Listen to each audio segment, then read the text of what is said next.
ఒక్కసారి కొమ్మూరి గోల్డ్ కి కాల్ చేయండి. తాకట్లో ఉన్న మీ బంగారాన్ని విడిపించి మార్కెట్ ప్రైస్ కి వాళ్ళు కొనుక్కుని మిగతా డబ్బులు మీకు ఇచ్చేస్తారు. సౌదీ అరేబియాలోని ఒక అంతర్జాతీయ విమానాశ్రయాన్ని లక్ష్యంగా చేసుకుని క్షిపణులు డ్రోన్లతో దాడైతే జరిగింది. ఈ దాడికి బాధ్యత కూడా వెంటనే ఒక సంస్థ అయితే తీసుకుంది. అదే యెమెన్ కు చెందిన హౌతీ తిరుగుబాటుదారులు. అసలు ఈ హౌతీలు ఎవరు? వీళ్ళెందుకు తరచూ సౌదీ అరేబియాపై దాడులు చేస్తూ ఉంటారు? ఇరాన్తో వీళ్ళ సంబంధం ఏంటి? ఇప్పుడు జరిగిన దాడి వెనుక అసలు కారణం ఏంటి? ఈ మొత్తం కథను మొదటి నుంచి చివరి వరకు మనం ఇప్పుడు చాలా సింపుల్గా తెలుసుకునే ప్రయత్నం అయితే చేద్దాం.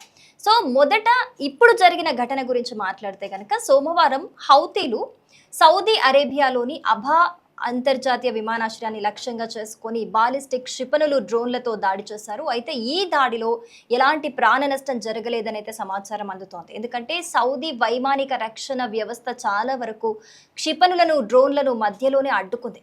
హౌతీలు మాత్రం ఈ దాడి యాదృచ్ఛికంగా జరగలేదని, సనా అంతర్జాతీయ విమానాశ్రయంపై జరిగిన వైమానిక దాడికి ప్రతీకారంగా చేశామని అయితే వాళ్ళు స్వయంగా ప్రకటించడం జరిగింది.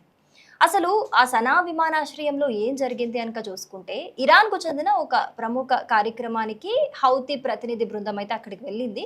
అయితే అక్కడి నుంచి తిరిగి వస్తున్న విమానం సనా విమానాశ్రయంలో దిగకుండా అడ్డుకోవడానికి రన్వేపై దాడి జరిగినట్లుగా అప్పుడు యెమెన్ ప్రభుత్వం అయితే తెలిపింది. యెమెన్ రక్షణ మంత్రి జనరల్ తాహెర్ అల్ అఖీలీ కూడా దీనిని సోషల్ మీడియాలో ప్రస్తావించడం కూడా జరిగింది. దీంతో ఆగ్రహించిన హౌతీలు వెంటనే సౌదీలోని అబా విమానాశ్రయాన్ని టార్గెట్ చేశారు. అంతేకాదు సనా విమానాశ్రయంపై ఉన్న ఆంక్షలు ఎత్తివేసే వరకు సౌదీ వైమానిక పరిధిలోకి విమానాలు ఏవి కూడా ఎగరొద్దునైతే ఒక హెచ్చరికలు కూడా జారీ చేయడం జరిగింది. ఈ హెచ్చరికను చాలా సీరియస్ గా తీసుకోవాలి అని హౌతీ ప్రతినిధి యాహ్యా సారీ ప్రకటించారు. కానీ అసలు ప్రశ్న ఏంటి అని అంటే, అసలు హౌతీలు ఎవరు? హౌతీలు అంటే యెమెన్లోని జైదీషియా ముస్లింలకు చెందిన ఒక సాయుధ ఉద్యమానికి సంబంధించిన వాళ్ళు. అంటే 1990లలో మత రాజకీయ హక్కుల కోసం ప్రారంభమైన ఈ ఉద్యమం అనేది అది కాలక్రమేణా ఒక శక్తివంతమైన తిరుగుబాటు సంస్థగా మారింది. అంటే 2014లో యెమెన్ రాజధాని సనాను హౌతీలు తమ ఆధీనంలోకి అయితే తీసుకున్నారు. దీంతో అప్పటి యెమెన్ అధ్యక్షుడు అబ్రబూహ్ మన్సూర్ హదీ దేశం విడిచి పారిపోవలసి వచ్చింది. అక్కడి నుంచే యెమెన్ అంతర్యుద్ధం తీవ్ర స్థాయికి చేరుకుందని చెప్పాలి. ఇప్పుడు మరొక ప్రశ్న వస్తుంది, అదేంటి అని అంటే, సౌదీ అరేబియా ఎందుకు ఇందులోకి ఇన్వాల్వ్ అయింది అనేది. సౌదీ అరేబియా హౌతీలు మొత్తం యెమెన్ను స్వాధీనం చేసుకుంటే తమ భద్రతకే ముప్పు వస్తుందని భావించింది. అందుకే 2015లో సౌదీ అరేబియా నాయకత్వంలో యునైటెడ్ అరబ్ ఎమిరేట్స్తో పాటు కొన్ని అరబ్ దేశాలు కలిసి ఒక సైనిక కూటమిని అయితే ఏర్పాటు చేశాయి.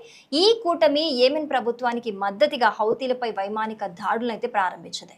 అప్పటి నుంచి యెమెన్లో దాదాపు 10 ఏళ్లుగా యుద్ధం కొనసాగుతూనే ఉంది. ఇక ఈ కథలో మరో కీలక దేశం ఏంటి అని అంటే ఇరాన్. హౌతీలకు ఇరాన్ రాజకీయంగా, ఆర్థికంగా, సైనికంగా మద్దతిస్తోందని అమెరికా, సౌదీ అరేబియా చాలా కాలంగా ఆరోపిస్తున్న విషయమే. అయితే ఇరాన్ మాత్రం నేరుగా ఆయుధాలు ఇవ్వటం లేదని చెబుతున్నా కూడా హౌతీలకు శిక్షణ, సాంకేతిక సహాయం అందుతోందని అనేక అంతర్జాతీయ నివేదికలు కూడా చెబుతున్నాయి.